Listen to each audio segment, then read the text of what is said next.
All right. So, how do supporters of universal pre-K or early childhood education get this stuff through, given Republican refusals on any sort of new spending?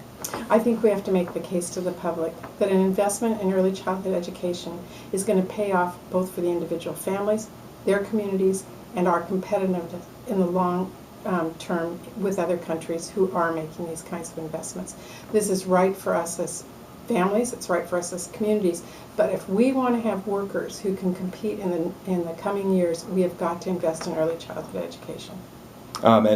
Do you think that without a public component, that efforts like what Secretary Clinton's been pushing for from the private sector for funding for these things are going to be sufficient, or does it have to be kind of a tandem? I think it takes everybody being involved. This is not something where anybody opts out. In the federal government, state governments, private institutions, everybody has to say a goal of our country is to invest in early childhood education, which will pay off for all of us in the future.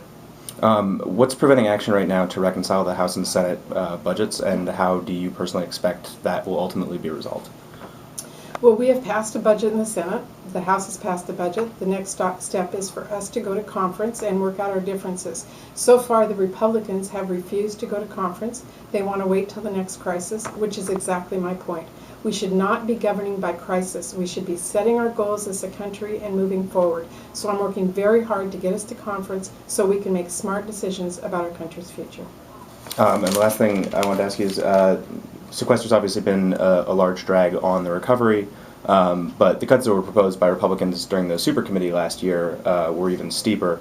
What do you think would have happened if that sort of grand bargain had been struck, and how different would the economy look today? If we had been able to solve this with the super committee, or to avoid sequestration with a fair and balanced deal where everybody in America participated, including wealthy Americans and big corporations providing revenue that is needed in a fair and balanced way, and smart cuts, we would not be in the position we're in today. Sequestration has horrendous impacts across our communities in very real ways, and it's only going to get worse.